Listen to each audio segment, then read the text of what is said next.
है, जो तत्व है, जो निरंतर श्री कृष्ण का आस्वादन करता है, वही गोपी है। गो माने इंद्रिया, पी माने पीना, जो अपनी इंद्रियों से श्री कृष्ण का आस्वादन करती। यदि श्री कृष्ण हमारे साथ में, यदि हमारे प्रियतम श्याम सुंदर हमारे साथ में ऐसा व्यवहार कर रहे हैं, तो हमें इसका भी आस्वादन करना। एक कहानी मेरे मन में बहुत दिनों से चल रही थी, मेरे मन में चल रहा था कोई मौका आवे तो सुनाऊंगा, कोई मौका आवे तो सुनाऊंगा। ये प्रसंग आ गया तो सुनाता हूं, ध्यान से सुनिएगा। एक राजा था और एक उनका मंत्री था। दोनों जंगल में जा रहे थे, तो जंगल में किसी एक पेड़ पर फल लगे हुए थे। अब फल किसके हैं ये नहीं पता, ये नहीं पता, ये नहीं पता भाई। लाल लाल थे लेकिन फल बहुत गजब दिख रहे थे। देखने से ऐसे लग रहा था कि ये लाल लाल फल कितने स्वादिष्ट होंगे। देखने से लग रहा था कि लाल लाल फल कितने स्वादिष्ट होंगे। ऐसे सुनो सुनो भाई आप जरा, ये तो फलारी चीज है ना। एकदम लाल लाल फल, ओहो हो, पूछो ही मत। राजा ने 5 फल तोड़ लिए, अपने पास रख लिए। अब चलते चलते रास्ते में राजा को भूख लगी, तो राजा को भूख लगी। राजा ने कहा मैं ये फल खाता हूं।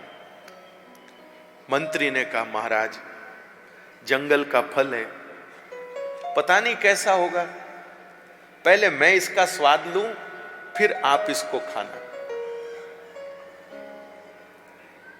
राजा ने कहा मुझको बहुत जोरों की भूख लगी है, मैं पहले खाऊंगा। मंत्री ने कहा नहीं राजा साहब ये ठीक नहीं होगा, मुझे दीजिए। मंत्री ने फल खाया। राजा ने कहा कैसा लगा बता, अब मैं खाऊं। मंत्री ने कहा एक मुझको और दे दीजिए। राजा ने कहा ले एक तू भी ले ले और बाकी के 3 मैं ले लेता हूं। नहीं पहले मुझे खाने दीजिए। 2 खा लिए, अब तो मैं खाऊंगा। मंत्री ने कहा मैं आपकी प्रजा हूं, मैं आपकी प्रजा हूं, तो राजा का फर्ज है पहले प्रजा का पेट भरे फिर मैं खुद खाए, इसलिए पहले प्रजा के नाते मुझे दीजिए। 3 फल मंत्री साहब खा गए। अब राजा ने कहा 2 फल तो मैं नहीं छोड़ने वाला हूं, अब तो मैं खाऊंगा ही खाऊंगा। मंत्री ने कहा राजा साहब मेरा मन बहुत मचल रहा है, एक मुझको और दे दीजिए, एक फ्रूट और दे दीजिए, एक मैं और खाऊंगा। राजा ने कहा तुमको हो क्या गया है, मुझे खाने ही नहीं दे रहे हो। बोले नहीं एक मुझे और दे दीजिए।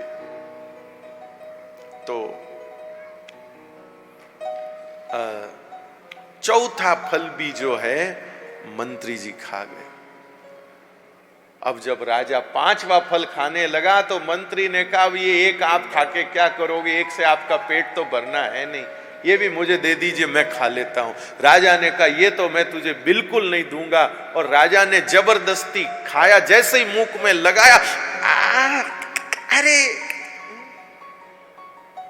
इतना खारा फल।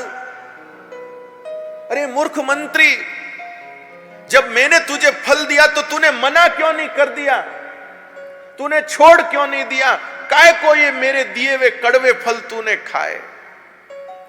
मंत्री ने कहा महाराज मेरे मन में आई आज तक आपके दिए हुए मीठे मीठे फल खाए हैं, 1-2 कड़वे भी आपके दिए हुए खा लूं तो क्या फर्क पड़ता। आज तक आपसे मीठे ही मीठे फल लिए, किसी दिन कड़वा भी दें तो मेरे मन में जिस आदर से मैंने मीठा फल खाया है, कभी आप कड़वा दो तो उसको भी मुझे वैसे ही प्रेम से खाना चाहिए।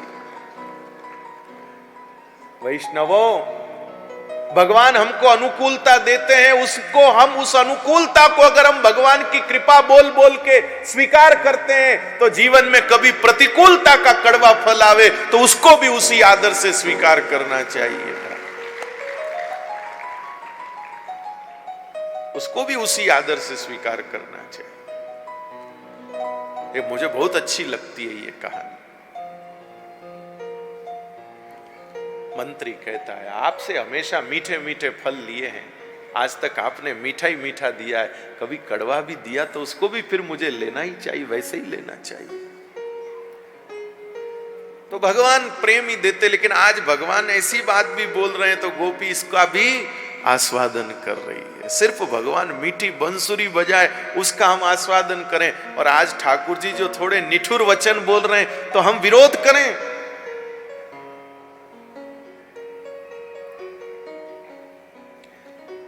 ये सूत्र भैया जी अगर जीवन में आ जाए ना तो कितना सुख हो जाए घर गृहस्थी में।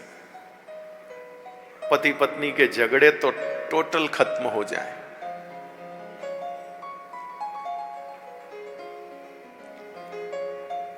एक भाई साहब के पत्नी लड़ती थी, भाई साहब नहीं बोलते थे।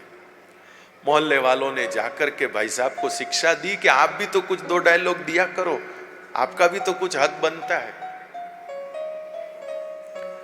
तो भाई साहब कहते क्या बताएं, ये चाय बहुत बढ़िया बनाती है, इसके चाय के बिना तो मेरी तो दिन नहीं शुरू होता है। अब मैं बोल दूं और कहीं मेरे बोलने से रूठ के इसने चाय न बनाई तो झगड़े में तो मैं जीत जाऊंगा पर चाय के पीछे हार जाऊंगा। चाय व्यवस्थित नहीं मिलेगी तो दिन भर हारा रहूंगा, इसलिए मैं ये जो बोलती है सुन लेता हूं। यानी कभी कभी जिससे अच्छा मिलता है उससे कभी कुछ अटपटा भी मिले तो उसको भी थोड़ा सा डाइजेस्ट कर लेना चाहिए, उसको भी थोड़ा पचा लेना चाहिए।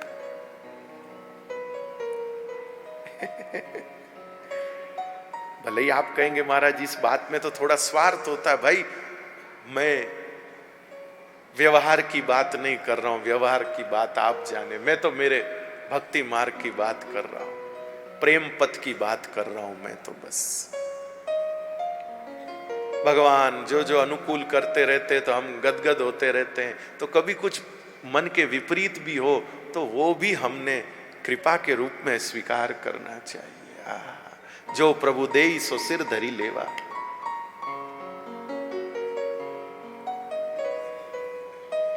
गोपियों ने कुछ आप क्या कर रहे हो क्यों ऐसा नहीं, काहे का विवाद। प्रेम रखना है तो विवाद मत करो, संवाद करो। जब प्रेम रखना ही नहीं है तो लड़ो, डंडे ले लो। प्रेम अगर चाहिए, संबंध अगर चाहिए तो विवाद मत करो, संवाद करो, संवाद करो।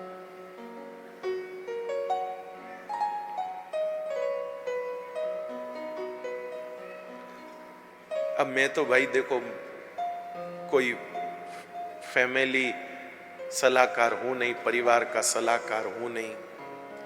आजकल तरह तरह के सलाहकार हो गए, ये भी एक काम हो गया है। क्या बोलते हैं सलाहकार को, क्या बोलते हैं? कंसल्टेंसी। हाँ, हर टॉपिक की कंसल्टेंसी।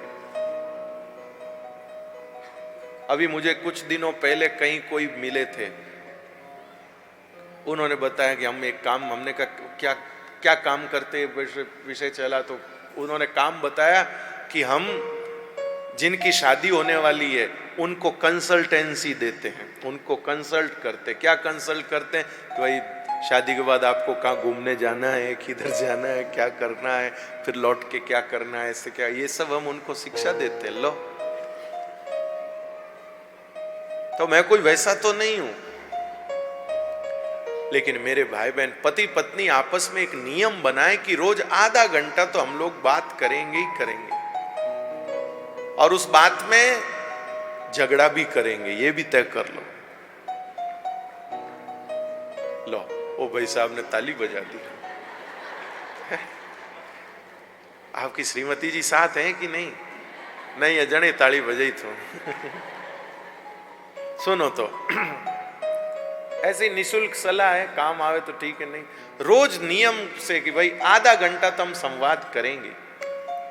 उसमें झगड़ा भी होना जरूरी है, मतलब रोज एक बात तो झगड़े की करनी है उसमें, है? सही है, चलो थैंक यू। उसमें एक बात झगड़े की करनी है। अब न हो कोई तो कोई बात नहीं, लेकिन अगर हो तो कर डालनी।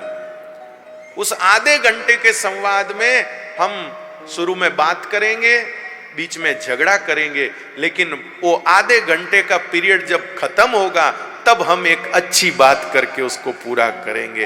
अंग्रेजी में कहते हैं हैप्पी एंडिंग। उस आधे घंटे के सेशन का समापन हम एक प्यारी सी बात करके करेंगे, और कुछ नहीं तो इतना ही नियम बना लो कि पूरी बात होने के बाद में लास्ट में कहेंगे आप कितने अच्छे हैं, और वो भी कहेंगे तुम भी कितनी अच्छी हो। बस यहां पर हमारी बात पूरी होगी। आप प्रयोग करके देखो भाई, मैं आपको विश्वास पूर्वक कहता हूं, रुपयों से कोई पति पत्नी सुखी नहीं रह सकते। ये उसने हार दिया, उसने फोन दिया, मोबाइल दिया, मैंने ऐसे कईयों को देखे भाई, जितने साल के हुए उतने गिफ्ट और लड़े जने ठाई नहीं पड़े के कूड़ा गिफ्ट देने वाला कूड़ा। कृपानाथ, इससे नहीं होगा। संवाद से प्रेम बढ़ता है, संवाद से।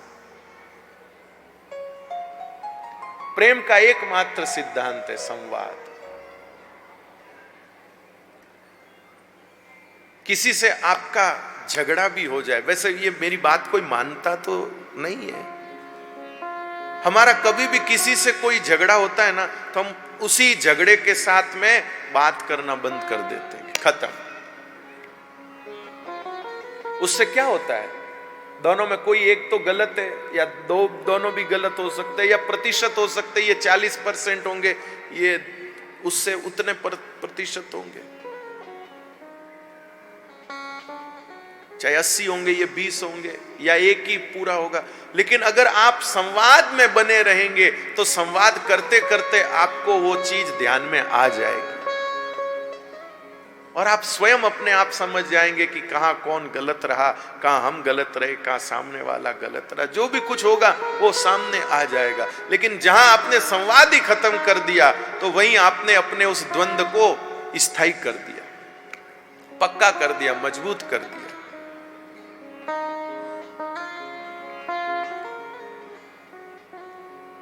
मजबूत कर दिया। इसलिए भैया संवाद सबसे बड़ी चीज है। इसलिए बात कभी खत्म ना करें, बात करना कभी बंद ना करें, बात करते रहें।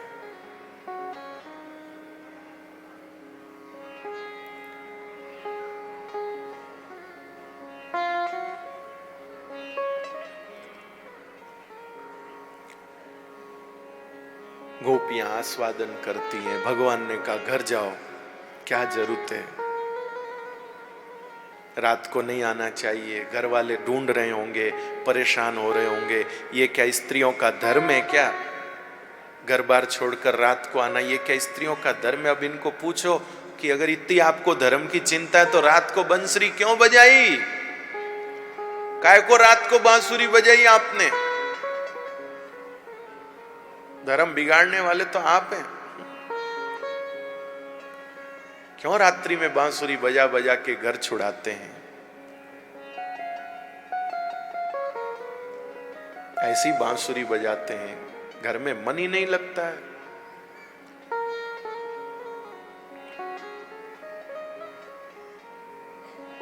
सब काम हमारे बिगड़ जाते हैं।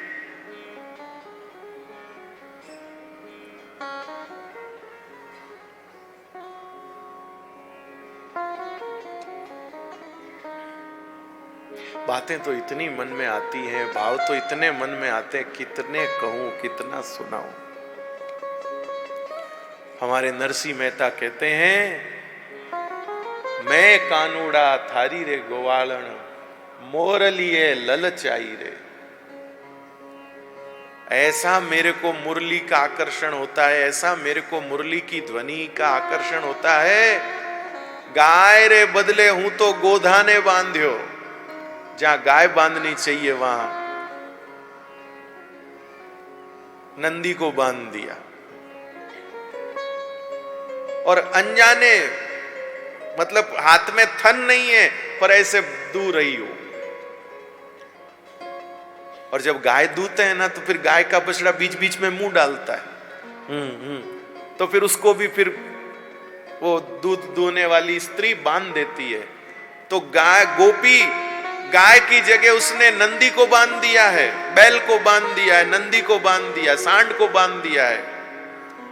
और अनजाने में ही दूध दूह रही है, हाथ में कोई थन नहीं है पर ऐसे ही दूध दूह रही है।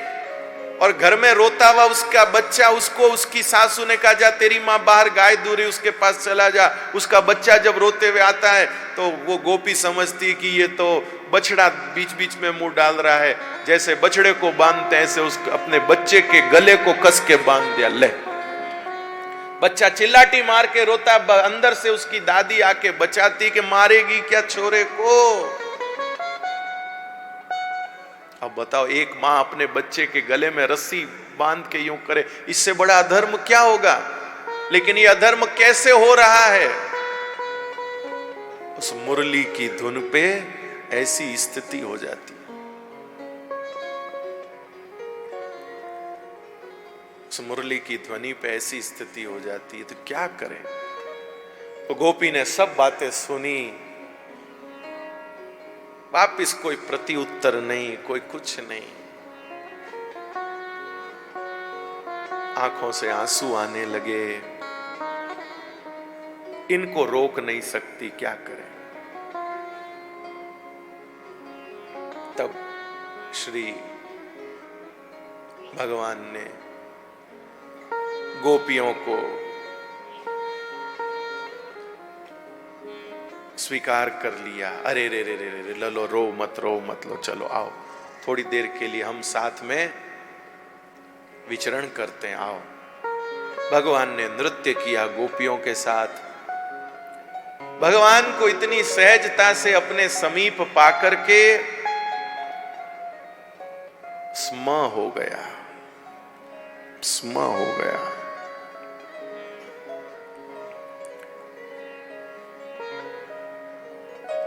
स्म हो गया। और उस स्म का नाश कैसे होता है? ठाकुर जी की मुस्कुराहट से। निज जनस्मय ध्वंस न स्मित।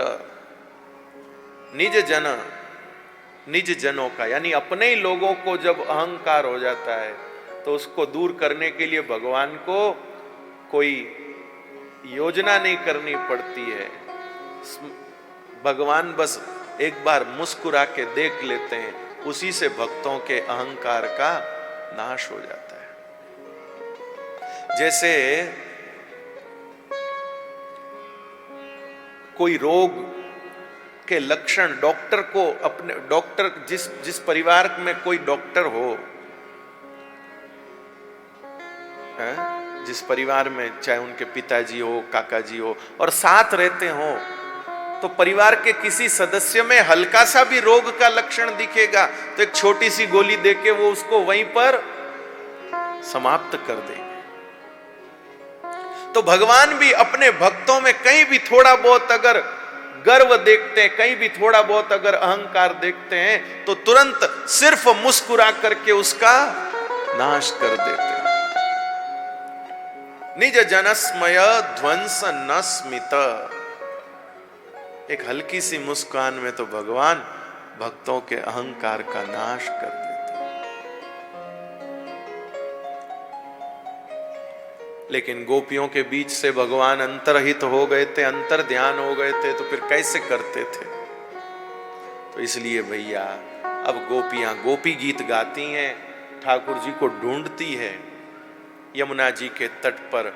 और फिर जब उनका आह्वान बढ़ते बढ़ते बढ़ते जब वो चरम पर आ जाता है तब कृपानाथ, जब उनका आह्वान चरम पर आ जाता है तब कृपानाथ श्री भगवान इति गोप्य प्रगायन्त्य प्रलपन्त्यश्च चित्रधा रुरुदु सुस्वरराजन् श्री कृष्ण दर्शन लालसा। रुरुदु सुस्वरराजन् कृष्ण दर्शन लालसा। कृपानाथ भगवान गोपियों के मध्य में प्रकट हो जाते हैं, पीतांबर लहराते हुए। पीतांबर लहराते हुए प्रभु गोपियों के मध्य प्रकट हो जाते हैं। बाद में महारास होता है। महारास के बाद फिर भगवान का कभी भी योग नहीं होता। महारास के बाद फिर कभी भी वियोग नहीं होता है।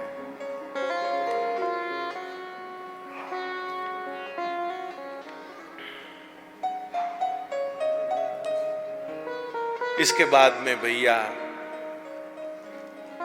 गोपियों ने युगल गीत गाया है। देखिए, ध्यान से सुनिए। महारास के बाद गोपियों ने युगल गीत गाया। युगल माने दो। राधा कृष्णो गतिर मम, यानी युगल की प्राप्ति ही महारास की संपन्नता समझिए, अथवा महारास का वैशिष्ट्य समझ लीजिए, अथवा महारास का सार समझ लीजिए। युगल की प्राप्ति। युगल प्रिया प्रीतम, श्याम सुंदर और श्री राधिका रानी दोनों। नैनन में दो चंद बसो मेरे नैनन में दो चंद, गौर वरण वृषभानु नंदनी श्याम वरण नंद नंद। दोनों नेत्रों में रहे। कंस ने अक्रूर जी को भेजा ब्रज में। अक्रूर जी आए श्री कृष्ण बलराम को मथुरा ले जाने के लिए। सारा ब्रज दुखी हो गया भैया। इतना प्रेम करते हैं, श्री कृष्ण के बिना रहने की किसी की संकल्पना ही नहीं। और कृपानाथ अब तो सब श्री कृष्ण के बिना व्याकुल हो जाते हैं। भगवान श्री कृष्ण अपने प्रिय सखा श्री दामा को बुला करके और कहते हैं, प्यारे श्री दामा, तुम मेरी गायों की देखभाल करना, मेरे गायों की तुम चिंता करना। मेरी जो गायें मुझे देखे बिना रह नहीं पाती हैं, मेरे स्पर्श के बिना जो चारा भी नहीं ग्रहण करती हैं, उन सबको हे श्री दामा तू संभालना। मेरे भाई बहन, मुझे तो कभी कभी लगता है कि जो जो संत भी गो सेवा के कार्य में लगे हैं, वो सब ठाकुर जी के सखा श्री दामा के ही स्वरूप हैं भाई। श्री कृष्ण ने द्वापर युग में उनको जो जिम्मेदारी दी, उस द्वापर युग में दी गई जिम्मेदारी को वो आज कलयुग में भी निभा रहे हैं। मेरे भाई बहन, माता पिता भी अपनी संतान की जिम्मेदारी को एक आयु आने के बाद में छोड़ देते, भाई अब आप अपना देखो।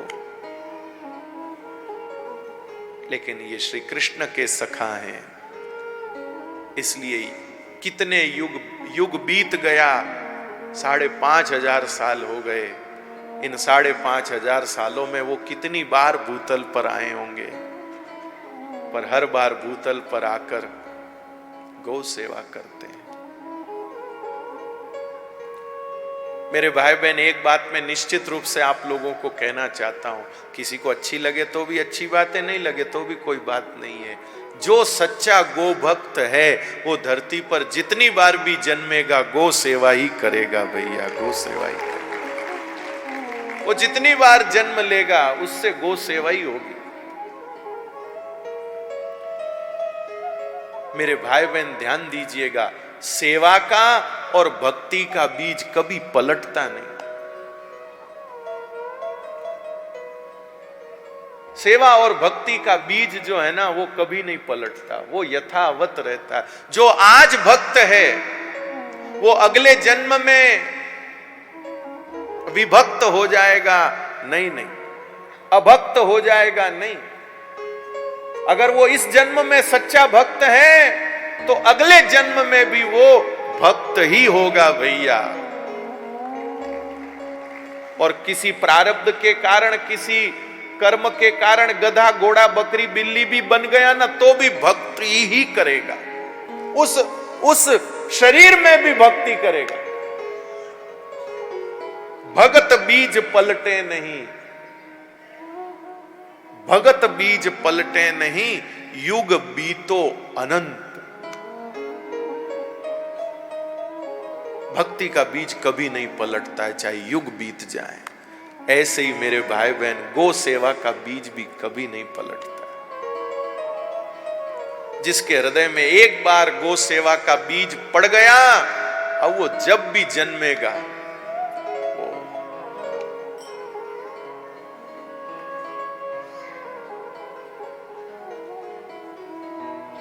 एक गीत बनाता हूं। चलो बैठे बैठे, चलो भैया सुर दो, एक गीत बनाता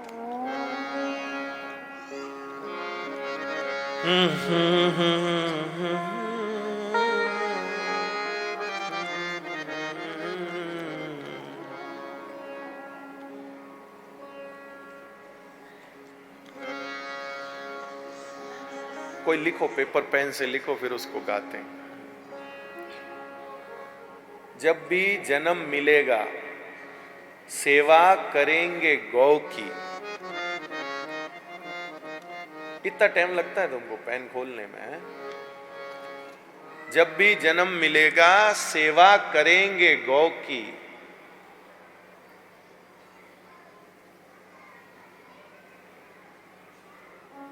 जब भी जन्म मिलेगा सेवा करेंगे गौ की। ये कोई पशु नहीं है, ये कोई पशु नहीं है, माता है कृष्ण जी की। ये कोई पशु नहीं है, माता है कृष्ण जी की।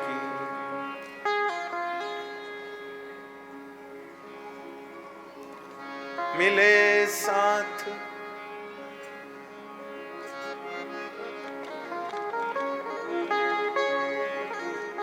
मिले साथ सबका या न, रुको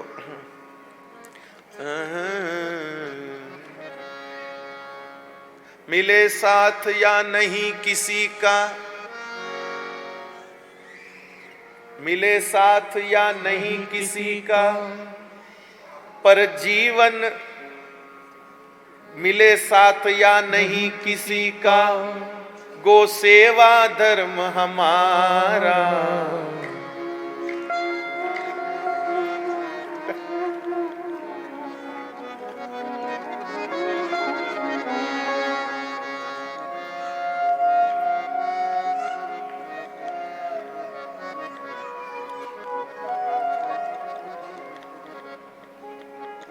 गो सेवा के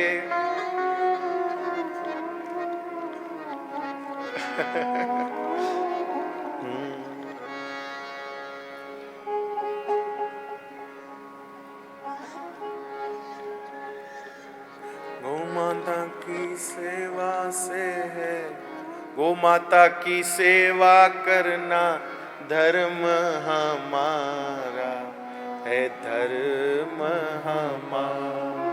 अरे गो मैया की सेवा करना धर्म हमारा है, धर्म हमारा। जब भी जन्म मिलेगा हमको, जब भी जन्म मिलेगा हमको, ये होगा यही हमारा नारा। जब भी जन्म मिलेगा हमको, ये आधार हमारा।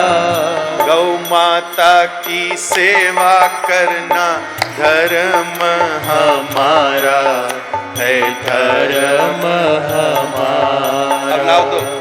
गौ माता की सेवा करना धर्म हमारा। सब बोलो ना भाई, आप लोग इतनी क्या कंजूसी कर रहे हो? कौन सा आपको गौशाला भेज रहे हैं? गौ माता की सेवा करना धर्म हमारा, ये धर्म हमारा। ये कोई पशु नहीं है, माता है कृष्ण जी की। ये कोई पशु नहीं है, आवाज निकालो ना भाई, माता है कृष्ण जी की। ये कोई पशु नहीं है, माता है कृष्ण जी की। ये कोई पशु नहीं है, माता है कृष्ण जी। हाँ मिले साथ या नहीं किसी का, मिले साथ या नहीं किसी का, ये जीवन धर्म हमारा। गौ मैया की सेवा करना धर्म हमारा, है धर्म हमारा। हाँ गौ माता की सेवा करना धर्म हमारा, है धर्म हमारा। जब भी जन्म मिलेगा सेवा करेंगे गौ की। ये लाइन रह गई, जब भी जन्म मिलेगा सेवा करेंगे गौ। इस बार तुम मत बोलो। हो जब भी जन्म मिलेगा सेवा करेंगे गौ की।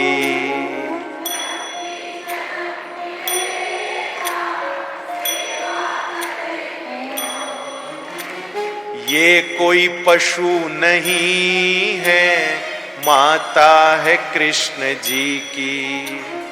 ये कोई पशु नहीं, माता है कृष्ण जी।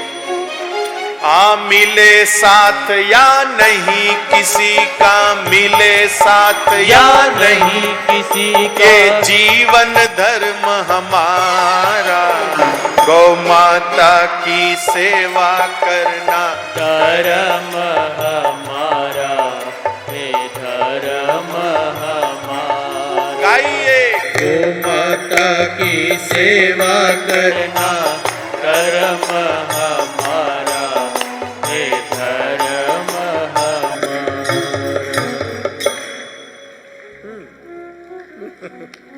तो कृपानाथ, जिसके जीवन में बीज है गो सेवा, वो किसी भी कभी भी जन्मेंगे गो सेवा ही करेंगे।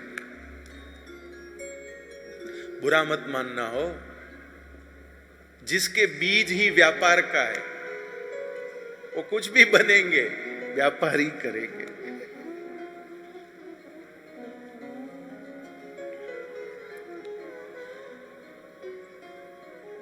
एक व्यापारी को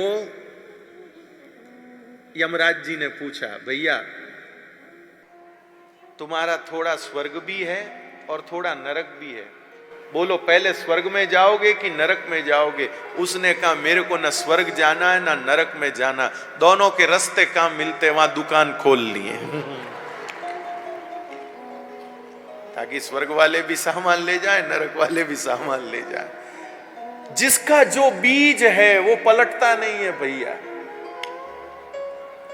अगर भक्ति हमारा बीज है तो जब भी जन्म मिलेगा हम भक्त बनेंगे। अगर वैष्णवता हमारा बीज है, अब आप देखिए जन्म के साथ तो कोई वैष्णव नहीं है, जन्म ना जायते शूद्रा।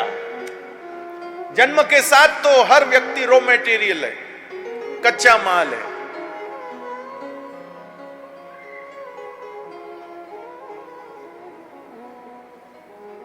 क्या करें? कर्म ऐसे करो, जीवन में पक्की वैष्णवता अगर आ गई, यानी बीज बनना पड़ेगा, बीज बनना पड़ेगा। किसान को ऐसे बीज तैयार करना पड़ता, किसान को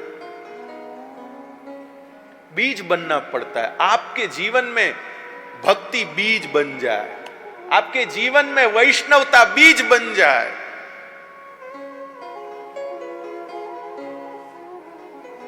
किसी किसी जगहों पर आप लोगों ने देखा होगा या नहीं भी देखा होगा, ऐसे ऐसे कुत्ते मिलते हैं जो एकादशी के दिन रोटी नहीं खाते। हम लोग फलाहार करते हैं, वो नहीं करते। वो कोई वैष्णव है, उसकी वैष्णवता का बीज जागृत है, इसलिए एकादशी के दिन वो अन्न का सेवन नहीं कर रहा है। और हम लोग भक्त भक्त कहलाते हैं, फिर भी एकादशी को पार्टियां मनाते हैं।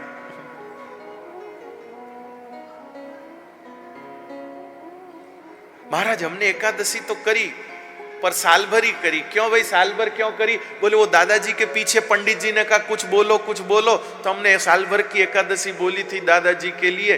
तो वो तो भाई साल भर दादाजी के लिए करी, अब आगे अपने लिए कर लो।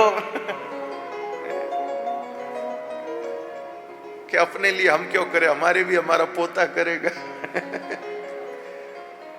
करुणा निधान, वैष्णवता का बीज बन जाए अपने भीतर, भक्ति का बीज बन जाए, वैष्णवता का बीज बन जाए, सेवा का बीज बन जाए। जो बनेंगे सेवा ही करेंगे। फिर मैं सब सेवाओं का आदर करता हूं भाई, गौ सेवा तो सर्वोपरि है, किंतु और भी जो सेवाएं, मैं सब सेवाओं को नमन करता हूं। अन्नपूर्णा की सेवा हो, रोगियों की सेवा हो, किसी के व्यवहार में सहायता हो, जो भी हो, सब सेवाओं को प्रणाम है।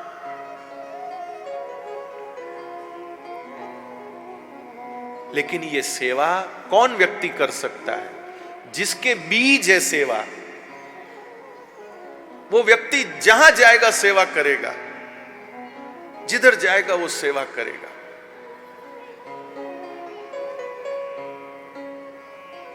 वो मुंह फेर ही नहीं सकता, मुंह फेर ही नहीं सकता, वो रह ही नहीं सकता। बीज हो, बीज भैया, बीज हो। तो भगवान श्री कृष्ण मथुरा पधारते हैं।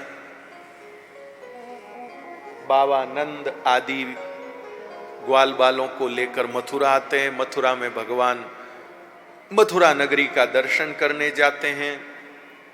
मथुरा के निवासी धन्य होते हैं। ठाकुर जी वहां वस्त्रों को धो रहे एक व्यक्ति से संवाद करते हैं, पर वो जबरदस्ती विवाद करता है। भगवान को अपशब्द बोलने लगता है। श्री ठाकुर जी उसे व्यर्थ में विवाद करने का दंड देते हैं। इसके बाद सुदामा माली के ऊपर कृपा करते हैं, जो भगवान को सुंदर पुष्पहार पहनाता है। कुब्जा के ऊपर कृपा करते हैं, जो भगवान को चंदन समर्पित करती है।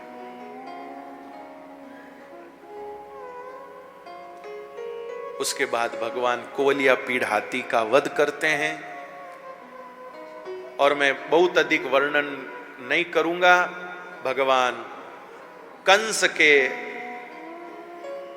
दरबार में पहुंचकर, उसकी उस रंगशाला में पहुंचकर शल तोशल मुष्टिर चाणूर ऐसे सब पहलवानों को धराशायी करके और कूद कर कंस की चोटी पकड़कर धरती पे पटककर सारे ब्रह्मांड का भार अपने भीतर भरकर कंस की छाती पे कूद के कंस का भी प्राणांत कर देते। बोलिए बाल कृष्ण लाल की जय। भगवान का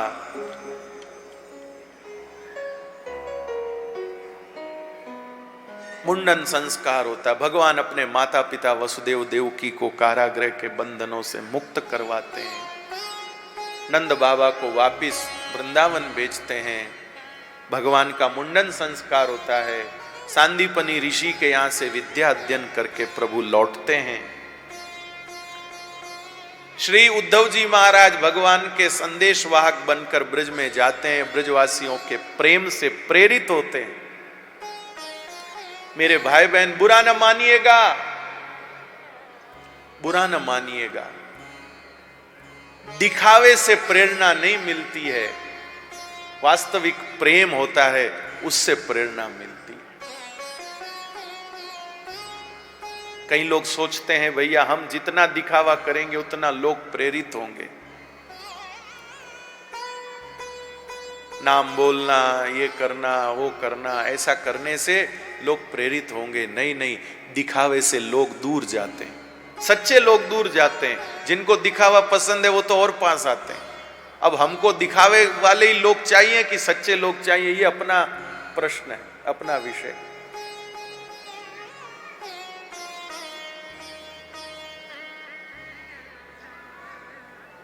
मेरे भाई बहन,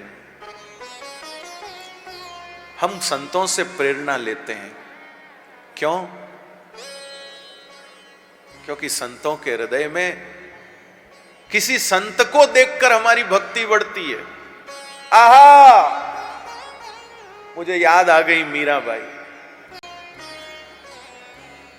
अरे मोहन आओ तो सही रे,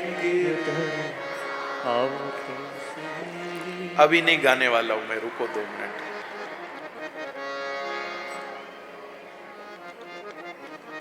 आज मैंने किसी को कहा था कि मैं आज भजन सुनाऊंगा कई सारे मुझे याद तो है, लेकिन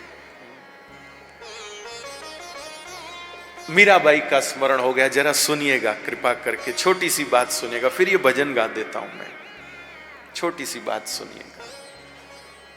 मीराबाई पहले मेड़ता में रहती थी हमारे मारवाड़ में, फिर मारवाड़ से मीराबाई मेवाड़ पधार गई।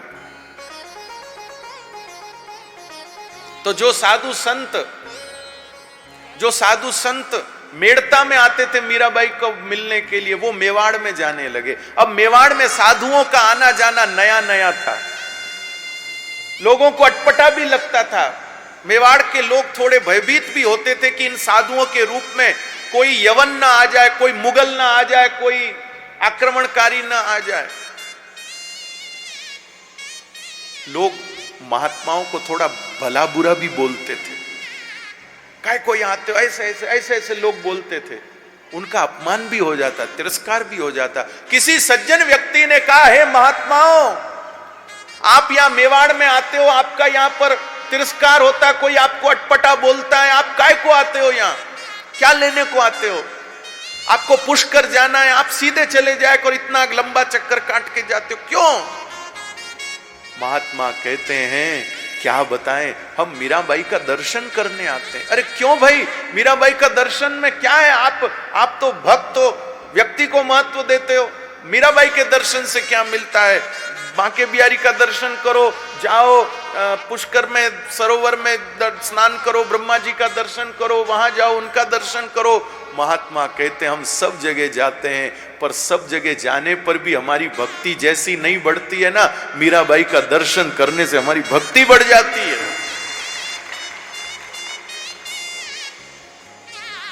सच्चे भक्त का दर्शन होता ना भैया जी, बिना उपदेश के भक्ति बढ़ती है, बिना उपदेश के भक्ति बढ़ती है। सच्चा प्रेम प्रेरित करता है, सच्ची भक्ति प्रेरित करती है। ऐसे बहुत महात्मा मैंने देखे जो एक शब्द नहीं बोलते अपने मुंह से, लेकिन उनको देखकर हजारों लोग प्रेरित होते हैं। क्यों भाई? आज के जमाने में बोलना बहुत जरूरी हो गया है। हमारे मारवाड़ी में तो कहावत है, बोले जी ना काकरा ही बिके, नहीं तो चीना ही पड़िया रहे। हाँ, नहीं तो चने भी कोई नहीं खरीदता, ना बोलना जानता वो कंकर पत्थर भी बेच दे। लेकिन ऐसे ऐसे महापुरुष हैं, ऐसे ऐसे भगवत भक्त हैं जो एक शब्द नहीं बोलते, लेकिन उनको देख करके प्रेरणा मिलती है। लोग उनको देखकर भक्त बनते। क्यों? क्योंकि उनकी भक्ति में सच्चाई है, उनके प्रेम में सच्चाई है।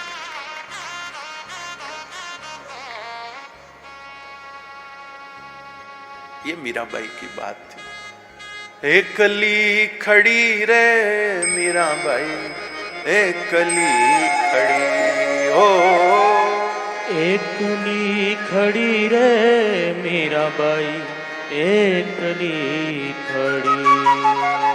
अरे मोहन आवो तो सही रे गिरधर, आवो तो सही, हे माधव रे मंदिर में मीराबाई एकली खड़ी। अरे मोहन आवो तो सही रे गिरधर, आवो तो सही, माधव रे मंदिर में मीराबाई एकली खड़ी। अरे एकली खड़ी रे मीराबाई एकली खड़ी। ओ एकली खड़ी रे मीराबाई एकली खड़ी।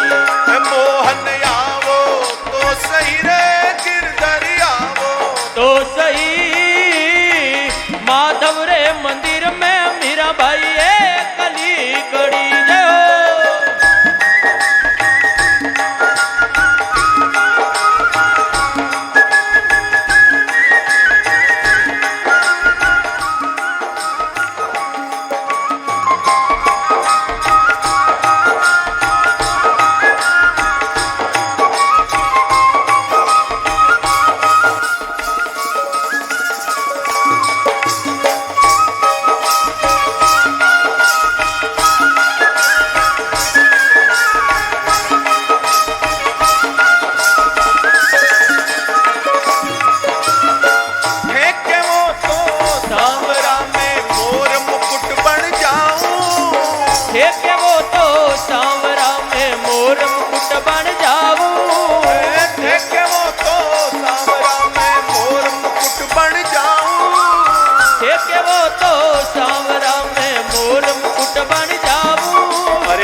मस्तक पर रम जाऊं रे मैं तो, मस्तक पर रम जाऊं रे। मोहन आवो तो सही रे गिरधरी, आवो तो सही, माधव रे मंदिर में मीराबाई एकली खड़ी।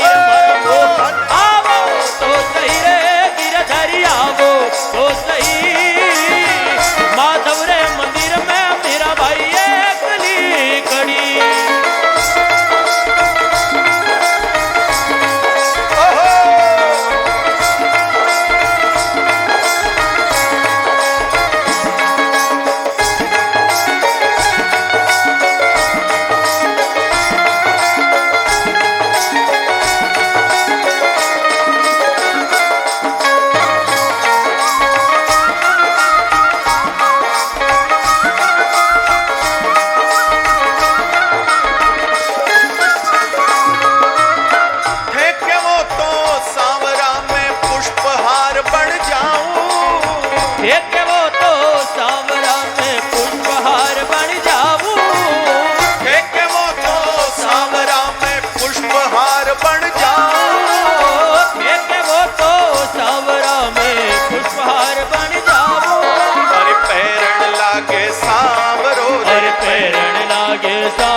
सही रे गिरधर, आओ तो सही माधव रे मंदिर में मीराबाई एकली पड़ी। तो भैया प्रेम प्रेरित करता है, सच्चा प्रेम है तो वो प्रेरित करता है। एक मां का अपने बेटे से सच्चा प्रेम है। सुनो, एक मां का अपने बेटे से सच्चा प्रेम है, लेकिन अगर आप उस मां को मिलोगे और आप भक्त हैं तो आपका आपके ठाकुर जी में प्रेम बढ़ जाएगा। ऐसा नहीं है कि एक मां का अपने बेटे से सच्चा प्रेम है और उस प्रेम को देख करके आपकी प्रीति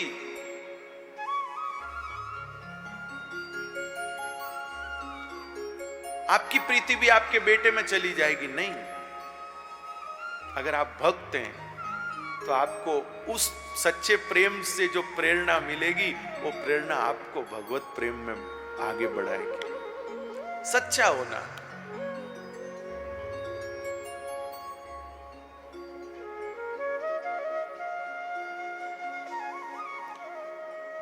श्री उद्धव जी आए, इसके बाद जरासंध बार बार आक्रमण करता है, भगवान उसको मारते नहीं हैं, छोड़ देते हैं, लेकिन बार बार उसके आने जाने युद्ध से जन धन की हानि होती है। इसलिए भगवान समुद्र के मध्य में द्वारिकापुरी का निर्माण करते हैं और श्री भगवान वहां निवास करते हैं। वहीं पर भगवान के पाणी ग्रहण का प्रसंग आता है। विदर्भ देश के राजा भीष्मक की कन्या रुक्मिणी, उन्होंने भगवान के गुणों को सुनकर, कृपानाथ, उस समय गुणों को गूगल पर सर्च नहीं किया जाता था। गुणों की वास्तविकता गुणवानों की वाणी से समझी जाती थी। ध्यान से सुनिएगा।